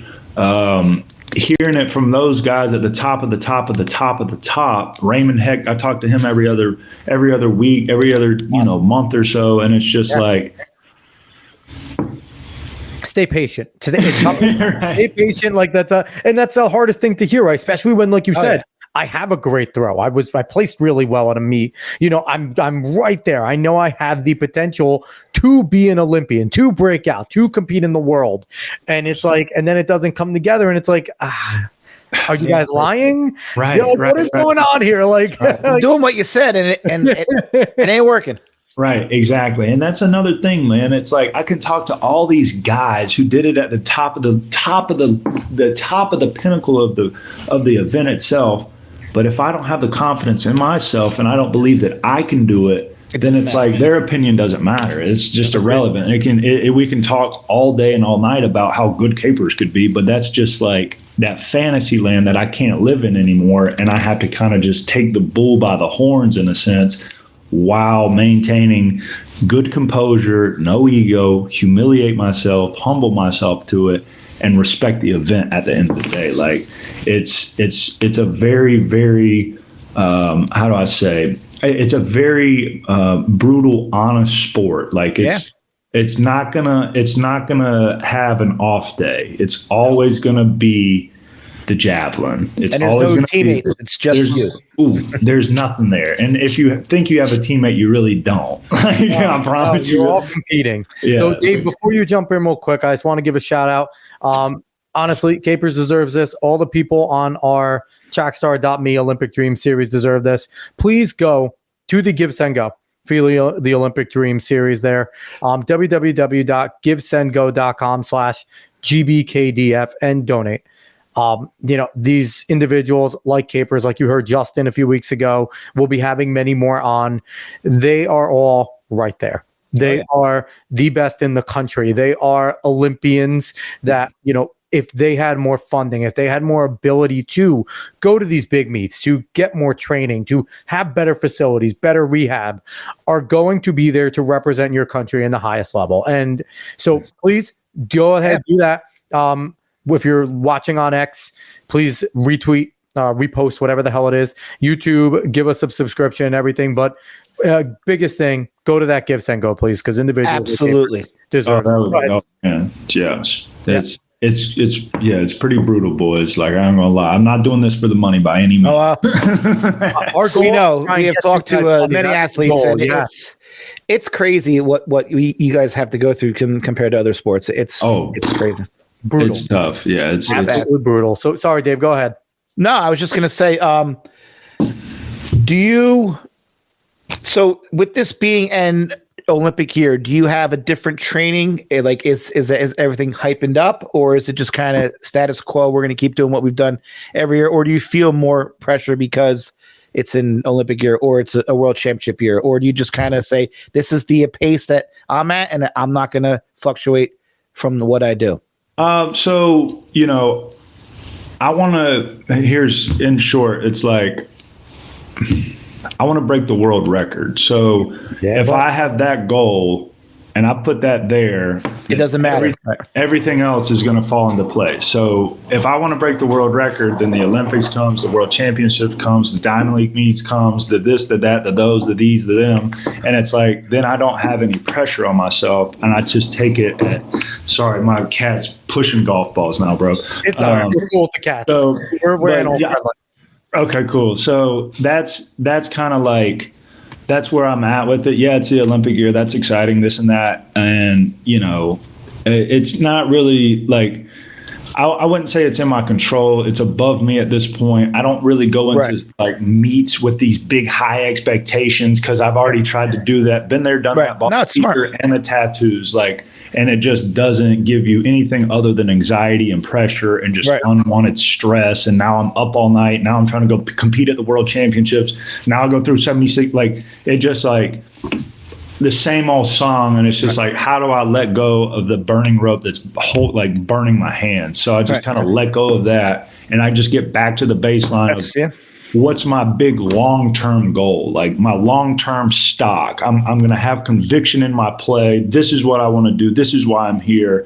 And if it's next year, if it's the year after that, it's in 5 years, whatever it may be, I'm 18 years old in my mind, in my heart, in my body. I feel fine. So it's love it.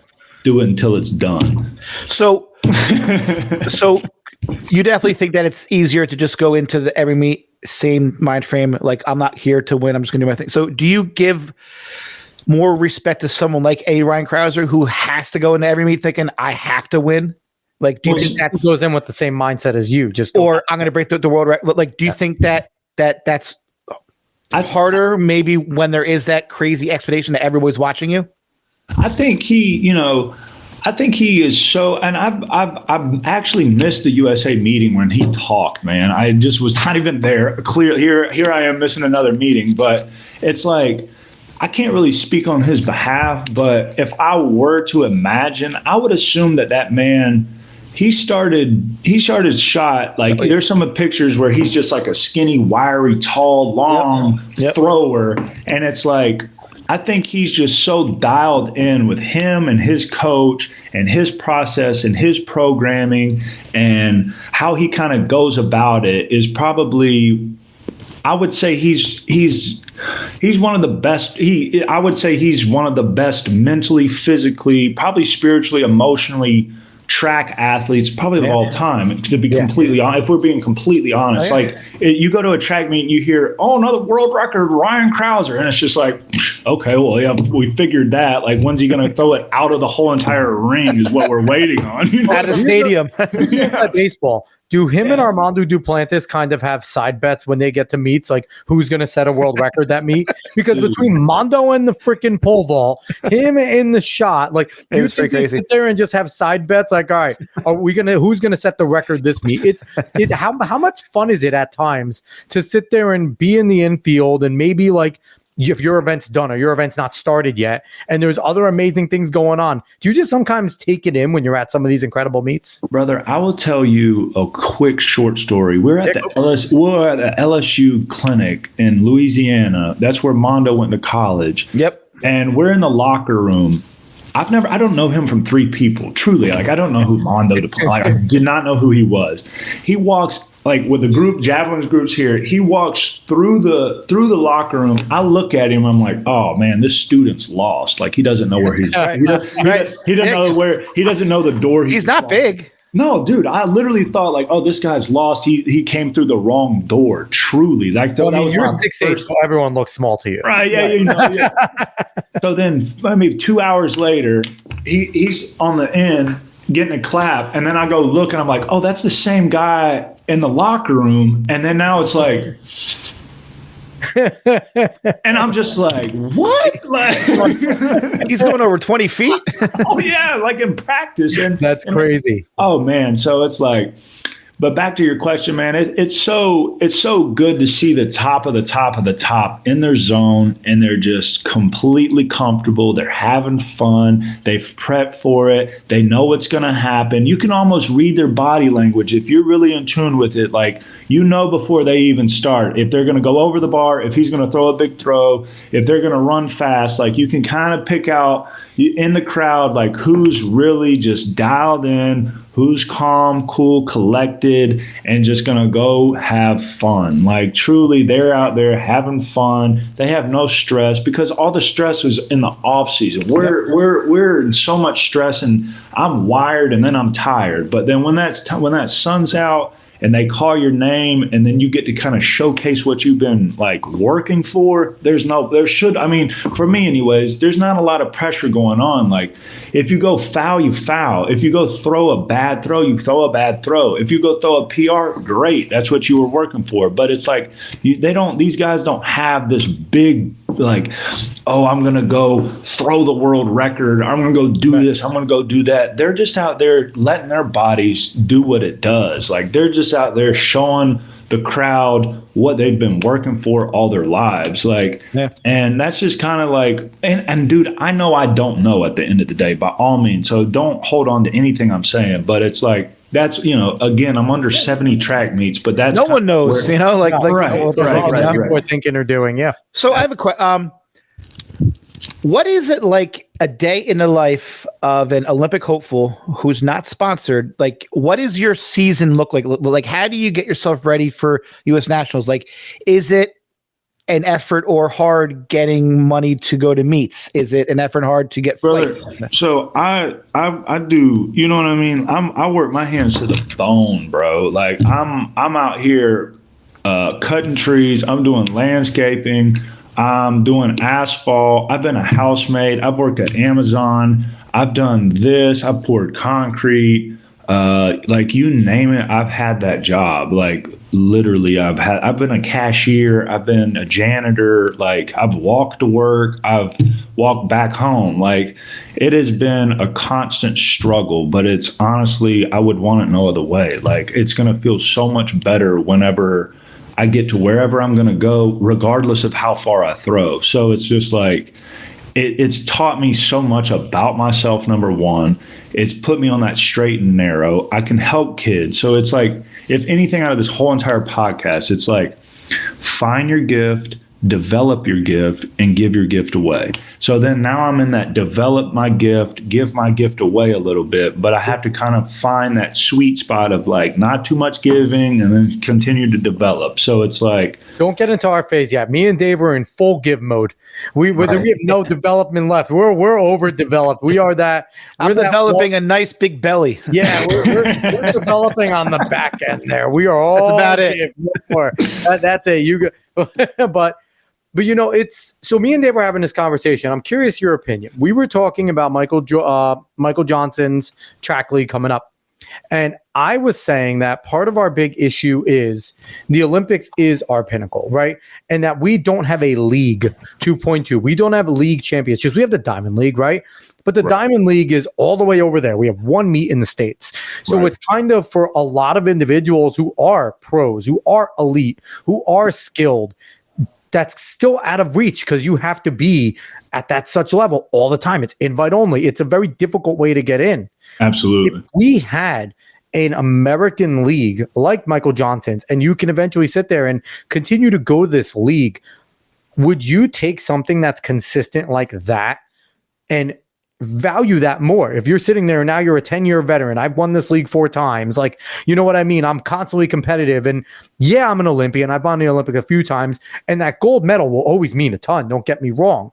But would it eventually be something where, like, tennis players, of course they want to go compete in the Olympics, but they want to go win those 4 majors. Golfers, they compete, but they want to win these majors. If you had something like a league where you guys could constantly win, and then if majors were involved, my thing is, I just want to take away that Olympics is the whole thing. Because I think that gives so much power away from you guys. Sure. If you had something like that, where there was a constant league that you could point to, that I finished second in the Golden Boots League, Michael Johnson, 3 years in a row. I finally broke through and won. Would that be something that you would value very highly? Absolutely. And, you know, I just found out this last year going to Worlds, it's like the true, real fans of this sport, they want to go to the World Championships. The Olympics is like, bro, I'm not belittling the Olympics at all, but it's more or less of almost like a ceremony. Like we're there because it's the Olympic ceremony, halftime show, whatever you want to call it. Not belittling the Olympics by all means, but it's like those true, real diehard fans are traveling to those big World Championship meets. So it's like if we had that in American soil, then I don't know why it wouldn't take off.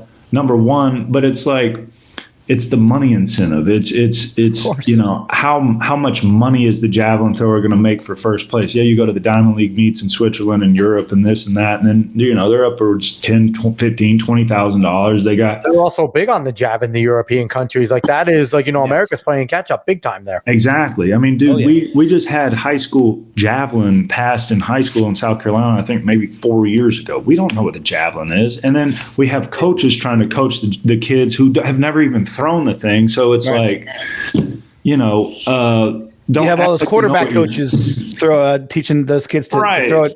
They're saying ball on the wall. A lot of your weight coaches are your football coaches. Exactly. That's all it is. Not bad. I mean, you know, but if you don't know jab, you can't just grab and throw it. It's as we went over earlier, it's very technical. No, it's all technique. So yeah, I don't know, man. I mean, I would love nothing more to have, let's say, like a world's fastest arm. That's what Petronov was trying to say, is like, you know, let's try to make this incentive to make some money for the guys in the American League, if you will, and try to help them, showcase them.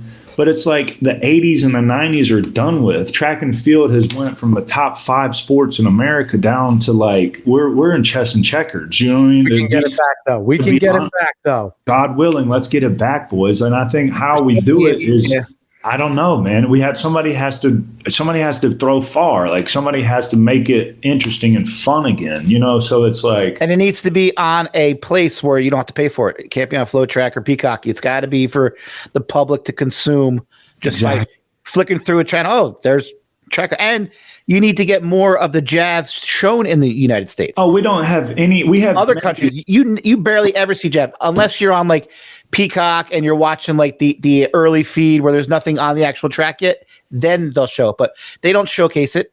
Oh, no, not at all. I was in Finland, and it's like they watched the entire competition on Javelin TV, and it's just like, dude, where is this at? And then we have it over here in America, and Cyrus Hostetler won the national championship, and then here's his Javelin, and then, all right, we're back to the running. And it's just like, we don't have any, like you said, we have no showcasing, man. So Dave brings up a lot, going into the middle of Central Park, going into the middle of places and doing what you do.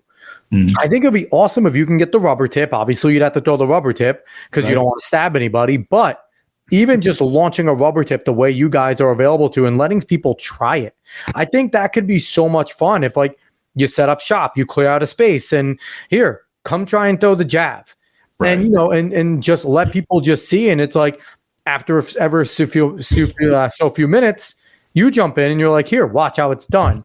Boom, launch it. And then you bring some of the best females there as well. And it's like, can you outdo her? Boom, she sends it flying. And it's like, give the public knowledge and let them see what it all entails. And then give them the paper airplane analogy. Let them throw a paper.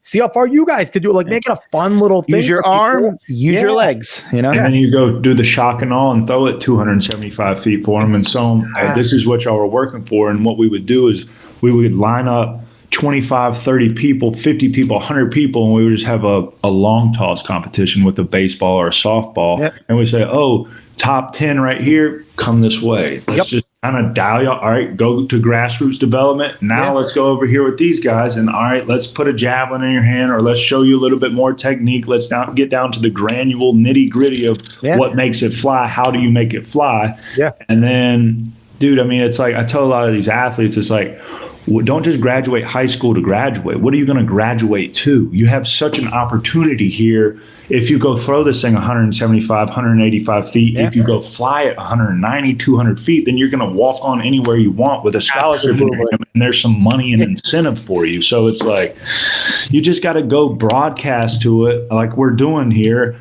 And I don't know, God wills it, man. So we'll see how that goes, bro. I was talking to someone at work today. They're like, oh, you coach track. I'm like, yeah. And somehow we were talking about all these things, and like Ryan Krause's name came up. He's like, oh, I'm not sure who that is. Like, he throws the shot put. They're like, shot put, like that's just a ball they throw. I'm like, not necessarily. I'm like, go to your local bowling alley, find a 16-pound bowling ball, and tell me how far you could throw that thing. It's not very far. No, and the guy's throwing it across a basketball court. Like, you know what I mean? It's wild to even think about. It's crazy. Also, another thing we brought up earlier in the show, anyone that's been watching, please forgive me, but sponsorships. I want to change the way you guys would get sponsored. I think that the sponsorships instead of marks, right? Because that's the hardest thing. Like, if you're not throwing consistently, whatever it is, close to 300, I don't know what the biggest best do. Again, my ignorance in Jav is showing, but it's all about the marks, right? If you're throwing this level, you get the money. I think it should be, if you're at a certain level, here's X number of meets you need to show up to. If you agree, here's the map, point to the meets you guys, map out your season here. And these are the meets that you promised to be at barring injury, right? Yeah, and I think that would be a much more better way to kind of spread it out. And now you're adding like someone like yourself who's an elite thrower, maybe might get a smaller sponsorship and might have to go grind and go to some more meets. But here's the thing. I now have a guaranteed 20, 25K coming my way for this season. That's 20, 25K that I did not have to go do my sport. Now, that's where I think we should be, because I think these big companies have that type of money to dole out. Oh, absolutely. And do that type of thing. No question. And it's like, I think that incentive structure would be better, and you'd make more people compete more often. And they'd have more reason now to say, hey, go see Capers Williamson at the Santa Monica track meet, because we're paying him to come to that meet. So there'll be more incentive for the company, more incentive for you because you're mapping out your meets and you'll know where you want to be. And again, you make United States, here's extra money. You make your finals, here's extra money. You win places, Olympics, worlds, like incentives. Make it a real pro contract, not this crap that the pros have right now. Dave, I think, is kind of on board. Our guest last week, Chris Stefelski, wasn't a fan of it. He's a coach over at Westfield, having a great year. Right. Where are you as a pro athlete in terms of a contract like that? Would you prefer, hey, you have to show up to 8 meets this season? Oh, I would love nothing more, bro. Yo, man, like you're talking my language, bro. Like that would be a complete breakthrough because, like you said, you got to go hit the numbers or you don't even get an eye batted at you. Like they do not care unless you're throwing, like you said, about 290, 300 feet. If you win with the 270, it doesn't matter. Even if you want to meet, it doesn't matter, right? Yeah, like these guys, like Nike, Adidas, Puma, they're not gonna scratch your surface if it's not over 90 meters. And there's 25 guys in the history of the event that's done that. So it's like that's an even smaller margin of error than you could even imagine, man. So it's like it's not easy, man. It's not an easy sport, but. There's really no but after that. Like, so we need to get the agents on this show. I feel like that's where we need to go. We need to start working the agents over because where are the agents fighting for this? And here also, where is the leaders of the sport trying to unionize? Because that's where you guys need to be. We need a stronger. Here's the thing: we need a union. Like, not all these unions are great. I think some of the basketball union pushes through some nonsense, but it gives them strength. It defends the players. It helps the guys in the lower levels, your G League guys and things like that. And where we need that for track, because then it can guarantee protections for people breaking in as pros. So I think that's another thing we do need. Exactly, man. And then it just shows the athlete that they're really not alone because this is the loneliest sport in the history of sport. Honestly, there's my opinion again. Doesn't matter, but it's like, It is not easy, bro. Like, period. And it's not cheap. It is not cheap. No, it's not cheap at all. You need shoes. You need jabs. Entry fees. You need go to travel. Go check in Javelins behind the counter at the airport, and they're gonna say, "What is this? Oh, pole vault. That's $475." It's like, no, it's a javelin, and it weighs 2 pounds, dude. I just put fishing poles on my stuff. They're just fishing poles at this point because they're not going to charge me an arm and a leg just to put the fishing poles on the plane. And it's like hotel stays because you have to stay at hotels. Hotels aren't cheap to all these meets. No, buddy. Like travel, go rent a car, go get a hotel for a week and a half, and go get acclimated to a 7-hour difference or this or that or that or this. Like it's just crazy how there's so many people who are forced to not be able to compete in the sport because they just can't figure it out financially, and that's sad. It's sad. And I wonder if we really had the backing and the funding, like all the European, I would say most of the European government funds their top 5, top 3, top 2 athletes in their selective event, including the javelin. And it's like, go have fun trying to figure that out in America, man. Like, again, I'll show you my blisters that I work my hands to the bone just to try to support this dream of mine. Like, it's not easy, but like, it's not like I cannot stress that enough. Like, do you ever get to the point where you're like, screw it? No. I love that. No, I love that.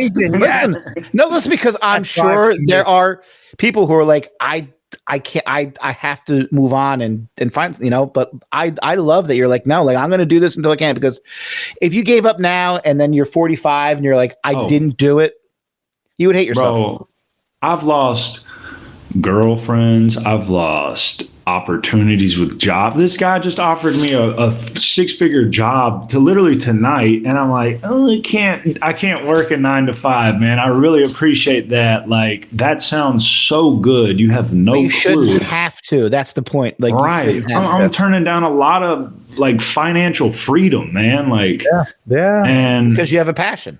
I have, it's more. No, I mean, I can understand more if you weren't good enough, but like you're good enough to compete, to be able to be at the level. So there should be money coming in.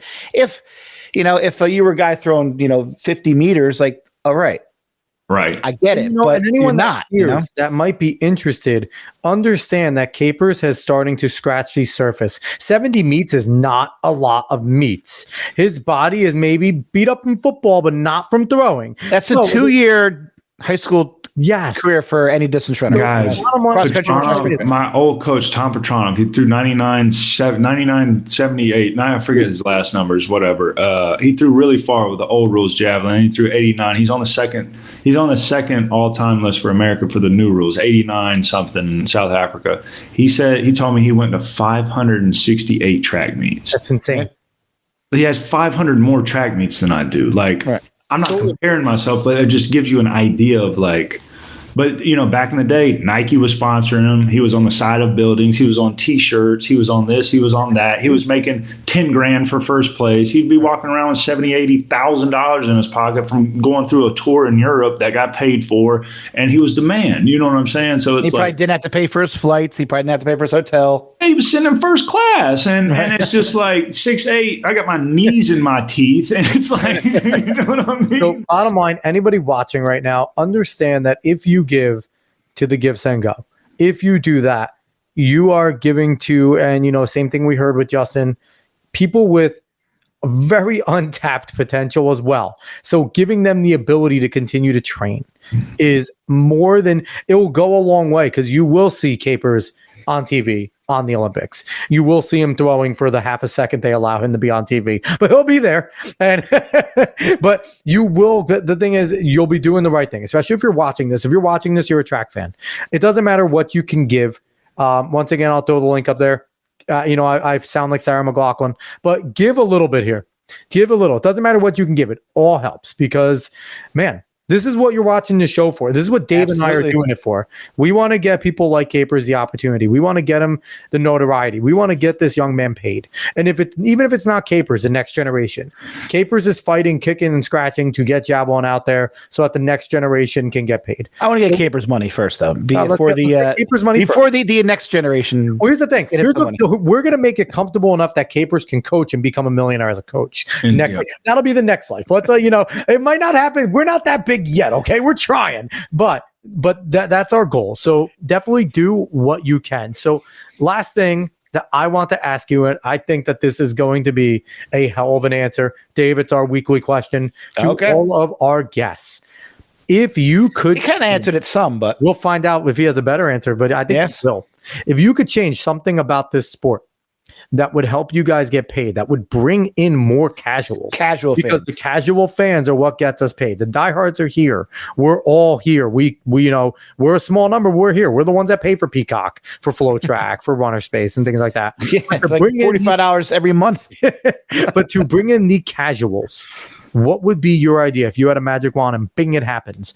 What would you change to bring in the casuals? Man, I really don't even have a good answer for that. I hate to say that. I don't know. Let me see. What would I do to try to bring? I know. What would I do to bring casuals into the sport? Some of the things that we've had in the past is put it on like FanDuel or DraftKings gambling. I'm thinking that's a good idea. I'm thinking like the first thing that popped up on my mind is just give it a good, cool commercial. Number one, try to get it on TV, try to get it broadcasted to the social. I don't know, man. Like that like there's a game, there's an app that you can go be the little javelin thrower and click it and throw it. But I don't, you know what I mean? I don't know, man. I think you would have to do like something like the world's fastest arms. That's what Petronov would always say. It's like, try to make it an incentive, make it fun, get the crowd involved, get the lights going, make it almost like a fun ride. The ride's always open, but how you would do that though, man, you would have to get it out to the masses, So I don't know. Here's a weird question: could you add like lights to a jab and throw it in the complete dark? Just have people watch it fly. That would be pretty cool. Glow in the dark jab.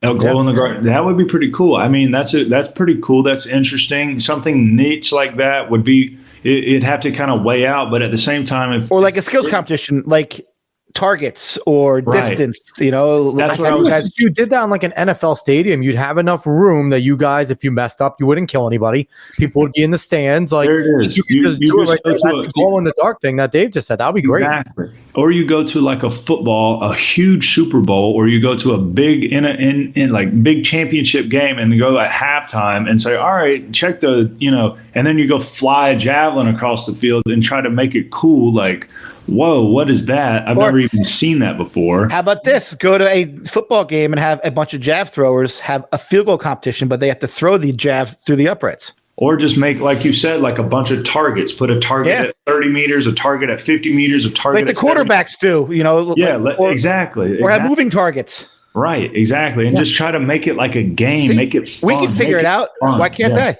We go get get hay bales out there and stick them up, and then just throw it through the hay bale. Make it almost like a gladiator event. See, I feel like you guys should probably try and figure out, like, even at some of these meets, talk to some of the other pros and see if you guys could put something together on YouTube. As pros, meet up and do some fun shit like this. Cut a bunch of videos, release them like every once in a while. Like, get together for a weekend, do a bunch of this cool stuff, compete, and then put it out there and promote yourselves. Because unless you guys, I think at this point, like, a lot of people are doing good self-promotion, and you're trying to come on here. What you guys are doing is awesome, coming on here, trying to get some more eyes.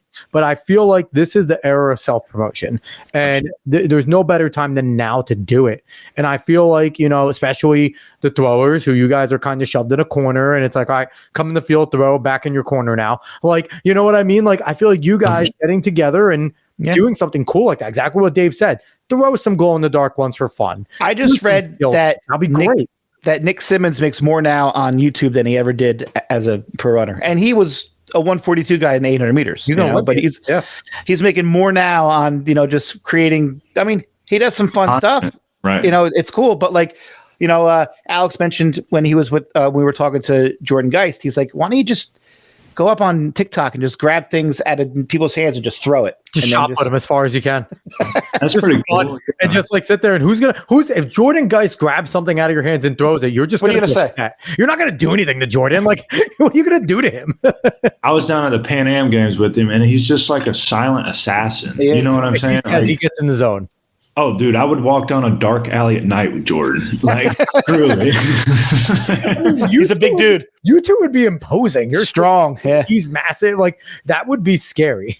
Oh, yeah, man. And he's training with Ryan Whiting right now out of Arizona. Like, those guys know what they're talking about, period. That's the thing. And I just think we need to get creative in the era of YouTube, in the era of TikTok, in the era we need to get creative and, kind of take things in your own hands. And I know, asking you to do more, right? Unfortunately, I'm out of your schedule and do more, right? Like, but it's unfortunate that we have to get creative, though. Like, that's the part that bothers me. Like, other sports, they don't have to get creative. You should have people paying you to do this, not do. They go to practice and they compete and they get paid. Dude, there's a simple process. It's not that difficult. The Drake Relays 100 meter hurdles is getting $10,000 for first place. Yeah.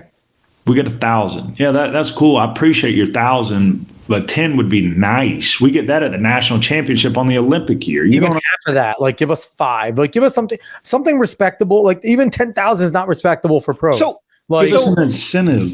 Yeah. So is the prize money based on the popularity of the event? 100%, 1,000%. So they want to see speed. So shot put gets it now because of Ryan, right? Because it doesn't hurt. It doesn't. He's made that event like you will see shot put on TV because people want to watch him throw. Oh, and you will see it, but it's also they still don't give that man. No, they don't give you every throw. They don't give him what he deserves. Well, they show his throw. They didn't give Joe Kovacs the credit when he was the guy too, because we got to remember, it was Kovacs before it was Krauser. Kovacs was there. He was the guy. Krauser came in like a shitstorm. But it was all Joe for a little bit. Like, I want to say a good, at least Olympic cycle. It was all him. So it was absolutely. Well, do you know what is also sad? I'm a big track fan. I could not tell you who won nationals in Javelin. And that is a testament to the sport that, like, we should all know this stuff. And it's a testament to myself that I should know that. So that's a bad job on me. But, like, I could not tell you who won the Jav in men or women. I can tell you probably almost any other event, and that sucks. I was sitting in first place until the last throw. Kurt threw, I had 78, 99, I think, and he threw like 2.5 feet further than me on a sixth throw. No. And I'm like, good. Good. Oh, man.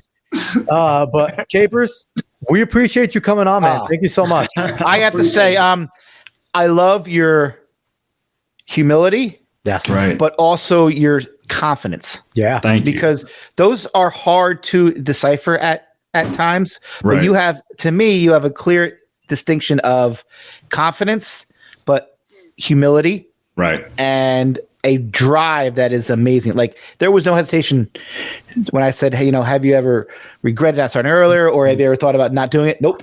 Like, you are locked in. I was about to interrupt you and say no and cut you off, but it's like, I already knew where it was coming. No, and that would have been great too. But I love your passion, and I hope before your time is done that there's a nice compensation for all the hard work that you are putting into this, because you work just as hard as any other athlete. And we know nobody does it for, well, I can't say it. A lot of pro athletes do it for the actual money, but most track pro athletes don't do it for the not money. in track, Well, I mean, even you're like Noah Lyles and I'm like, they don't just do it for the money. They love to compete, but, I just wish that someone like you, can be compensated for all the hard work and years of effort and determination.